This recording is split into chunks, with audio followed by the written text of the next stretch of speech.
Ma vie, mon œuvre, mon cul, c'est un titre qui vous ressemble bien, ça, Ciné. C'est le 8e tome de vos mémoires. On est ravis de vous accueillir sur ce plateau. Vous êtes un iconoclaste, évidemment, un des mythes du dessin de presse en France depuis si longtemps. C'est le 8e tome de vos mémoires. Pourquoi l'intituler Ma vie, mon œuvre, mon cul?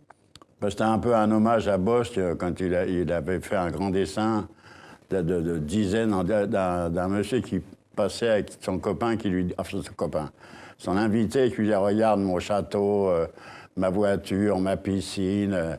Et le gars excédé à la fin, baissait son froc, il disait « Mon cul ». Bon, c'était comme ça, un gars, c'est pour pas... Parce que ma vie, mon œuvre, ça fait un peu trop sérieux, oui, un peu mais mon cul, solennel. Par contre, ça, oui. Mon cul, ça veut dire que vous révélez tout dans ce volume-là qu'on voit là. Non, ça n'a rien à voir avec le cul. Donc, de temps en temps, il y a des petits trucs, des trucs sexuels, mais c'est pas un truc de cul, hein. Oui, non, c'est un truc sérieux. Ouais. Ça montre que votre vie a toujours été une aventure incroyable. Alors vous vous retrouvez avec Castro, vous vous retrouvez avec Malcolm X, qui va devenir le parrain de votre fille, vous vous retrouvez avec Ben Bella en Algérie pendant la Révolution. Vous êtes partout. Ouais. C'est à part Mao Tse-tung que j'ai raté. Non, mais c'est vrai, je me suis toujours... j'ai eu du pot, ça a commencé comme ça, le pied, où on dit le pied ou le doigt dans l'engrenage. Et puis voilà, mais c'était pas par... ça m'amusait beaucoup, en fait. Je ne suis pas un militant, moi, je me laissais balader. Je ne savais pas si Ben Bella avait raison ou pas, si j'étais dans le bon camp ou non. J'étais pro-algérien parce que j'étais surtout anti-français, anti-colonialiste. Et c'est pour ça, mais sinon, Fidel Castro, j'aimais beaucoup, parce que je me dis, tiens, il a foutu Batista en l'air, c'est la révolution, le rhum, les filles, la salsa... Et puis bon, finalement, c'est devenu un dictateur. Alors là, c'est pas Fidel Castro qu'on voit, c'est Malcolm X. Voilà Fidel Castro, là, à l'écran. Hein, ça, c'était une rencontre incroyable. Ah ouais, surtout que je l'avais fait attendre. Oui, il était venu me voir, j'étais pas là. J'avais une lettre que Ben Bella m'avait confiée. Je lui avais dit, fais-moi une lettre, parce que comme ça, au moins, je serais sûr de voir Fidel, parce que Fidel, il était pas facile à approcher. Et je me suis dit, si je lui fais savoir que j'ai une lettre de Ben Bella pour lui, et il va tout de suite rappliquer. Vous jouez les émissaires, vous êtes incroyable, hein, Ciné. Alors on a vu la Malcolm X, alors ça c'est encore une autre histoire. Vous allez voir Malcolm X, il devient le parrain de votre fille. Bah ouais, parce qu'on est tombés raides amoureux l'un de l'autre. Enfin, surtout moi, quoi. Lui, je sais pas. Mais il était quand même étonné de voir ma collection de jazz. J'avais le portrait de Lumumba affiché dans mon bureau, qu'il était très touché. Et puis voilà, puis on s'est entendu comme larron en foire. Il m'a soulagé parce que j'avais cru qu'il était musulman. Tout le monde le faisait passer pour black muslim. Enfin, même lui, d'ailleurs, il démentait pas. Mais en fait, il m'a dit, quoi, qu'est-ce que c'est que c'est? Je vais leur balancer bientôt que je suis socialiste et pas musulman. Et serre-moi un coup de rhum et je me tournerai de l'autre côté de la Mecque pour le boire. C'est ça. Parce que là, vous êtes toujours un bon vivant. Hein. Tous ceux que vous rencontrez, c'est la vie, l'aventure, la bonne chair. Vous êtes comme ça, Ciné. Hein. Ouais. Hein? Ben oui, sinon, on s'emmerde. Hein. les militants, j'aime pas trop les purs et durs. Hein. Oui, mais pourtant, vous êtes quand même un homme engagé. Allez, regardez la une de Ciné Mensuel. On vient de l'avoir, là, Ciné. Là, c'est un tueur d'espoir que vous mettez à la une. On reconnaît évidemment François Hollande. Alors, vous êtes quand même assez dur. Vous êtes toujours engagé, hein? Ben oui, bien sûr, ouais. Non, mais ça ne veut pas dire militant pour autant, quoi. Je fais partie d'aucun parti. Je crois que je ne le serai jamais, j'ai un peu vieux maintenant, mais j'ai eu aucun... Vraiment, je m'entends mal avec tout le monde, que ce soit chez les anards ou chez les trotskars ou chez les socialistes de gauche, comme on dit. Rien, ils ne me plaisent pas ni les uns ni les autres, quoi. Moi, je sais pas ce que je suis inclassable. Alors, vous signez votre édito ce mois-ci, vous dites « Aux armes, citoyens, que mes aïeux n'aient pas fait la révolution pour rien, nom de Dieu, Saint-Just revient !» Bah ouais, c'est vrai, merde. Depuis le temps que j'attends cette révolution, et j'en entends toujours parler, mais je crois que j'ai mis une croix dessus maintenant, mais bon, dans ma tête, il reste toujours une petite utopie du matin, du grand soir. J'en ai rêvé tout le temps, et j'en rêve encore, mais c'est foutu, quoi. Bon. Ouais. Vous n'hésitez jamais à dire ce que vous pensez dans cet édito. Vous parlez de la construction d'une église. Vous êtes terrible, ça vous révolte. Ah, complètement, oui, parce qu'on prétend que la religion baisse, perd des âmes. Et finalement, dans la Seine-Saint-Denis, en plus, c'est dans le 9-3, là où tout le monde la saute, où il y a les plus pauvres, l'église est en train de faire construire un bâtiment je sais pas, mais énorme, quoi, qui demande beaucoup de fric, une basilique, par un architecte ultra-moderne qu'ils ont dû payer très cher. Et c'est vraiment scandaleux. En plus, c'est très moche et c'est vraiment Ouais. affreux. Vous continuerez toujours de bouffer du curé, comme on dit. Bien hein. sûr, ouais, mais du curé, du rabbin, de l'imam, hein, de tous ces mecs qui nous font croire à des sottises. Et les gens se laissent. Pour l'instant, maintenant, c'est le football qui remplace. Ah, c'est ça. Pour vous, c'est l'opium du peuple, comme on disait. Absolument, ouais, non, mais tous, ils sont là pour ça. En disant, vous occupez pas des choses sérieuses, on s'en occupe. Et comme ça, ils engrangent le pognon. Voilà, ouais, à notre insu. Oui, mais enfin, cette révolution-là, vous la verrez pas, Sidney, c'est pas possible. Si on s'y mettait tous, on pourrait l'avoir, mais bon.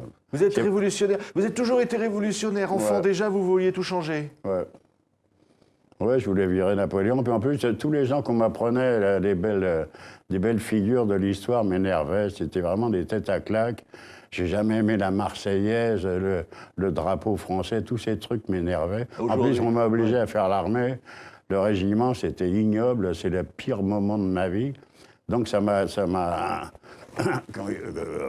a contribué à ma haine de tous les emmerdeurs. Quoi. Oui. Et l'envie de dessiner, c'est venu comme ça. Vous dites, je vais dire ce que je pense à travers le dessin.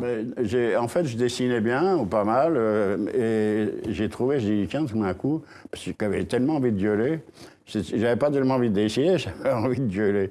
Et le dessin m'a servi à exprimer ce que j'avais envie de dire. Ça vous a donné beaucoup d'emmerdements aussi, quand même, oui, il faut le dire, joies, quand même. Des emmerdements, j'ai gagné des fois très bien ma vie, des fois j'étais dans une merde noire.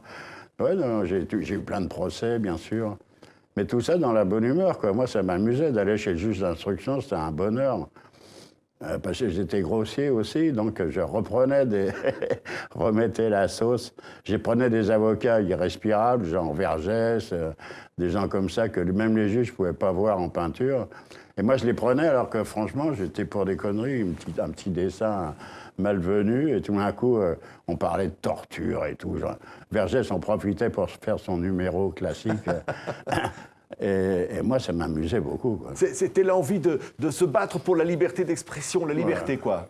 Ouais. Vous pensez qu'on peut tout dire, tout écrire, tout penser? Tout, presque. C'est-à-dire? Ouais. Non, il y a des trucs, la Shoah, des trucs comme ça qui sont vraiment... Il y a vraiment des tabous. Et puis moi, en plus, je respecte les prolos, je respecte les sous-devs, enfin, donc je tape pas volontiers sur les Roms ou sur ces gens-là, même s'ils sont cons comme les autres. C'est quand même une sympathie ou une empathie qui m'empêche de les massacrer, quoi. Oui. Ou de massacrer, pas physiquement.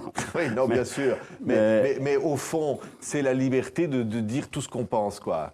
Oui, c'est ça, ouais. Tout ce que je pense, moi, oui, d'ailleurs, que personne ne partage. Par exemple, le football, là, je me fais plein d'ennemis dans mon journal parce que je dénonce.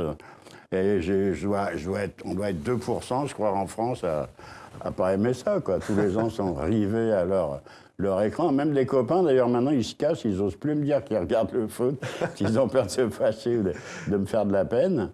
Mais c'est vrai que moi, je suis affolé. Hein. Il y a des gens, vraiment, on a interviewé Besancenot il n'y a pas longtemps pour le journal, pour septembre. Il adore le foot, il est devant son écran. Donc, je me dis, des gens comme ça, ils prônent la révolution, ils sont aussi en conné que les autres. Vous avez tout titre récit mensuel, le journal qui fait mal, et ça fait du bien. Ouais. Ça fait du bien de faire mal, quand même. Mais oui. Il faut secouer, il faut aiguillonner, il faut piquer le cul. Il faut que les gens se réveillent un peu. Oui. Et puis qu'ils rigolent parce qu'ils sont d'une tristesse. Il faut qu'ils se réveillent, mais de bonne humeur, quoi. C'est ça le secret. C'est pas facile. Mais même fauché, on peut s'amuser, quoi. Et vous, on est quand même très content de vous revoir, Sidney, parce que vous avez fait des unes en disant, bon, je combats la mort, là, hein, parce que vous étiez quand même à l'hosto, vous avez quand même des gros pépins de santé, hein, et vous avez dit, la mort, hein, on va pas se laisser faire. Pareil, on l'emmerde. C'est vrai, vous l'emmerdez, la mort. Ben oui, il faut, sinon elle va avoir le dessus. On a déjà les banquiers et les flics, et si on a la mort en plus... Non, mais bon, j'ai eu... il y a 85 ans, je me suis chopé un cancer. Vraiment, personne n'en revenait. Moi, ça n'existe plus, enfin, une leucémie. À 85 ans, moi, je pensais être débarrassé. En tout cas, j'avais fumé toute ma vie et bu beaucoup. Je me suis dit, j'ai un cancer du poumon ou du foie, ça ne m'aurait pas étonné, mais une leucémie. Puis finalement, je m'en suis sorti. C'est vrai que j'en ai chié des bulles, mais... Et j'ai tenu un petit journal, ça m'amusait aussi. Là aussi, au lieu de m'emmerder dans la chambre d'hôtel, j'avais mon ordi et puis chaque jour, je faisais un petit truc. Ça faisait marrer les malades, les médecins et puis les auteurs, quoi. Allez, être révolté, ça conserve, hein? Absolument. Hein, c'est ça. Allez, on les aura. C'est le titre donc, du 8e tome des Mémoires de Ciné. Il y en aura encore d'autres tomes. Hein. On était ravis de vous accueillir, Ciné. Merci. Merci, au revoir.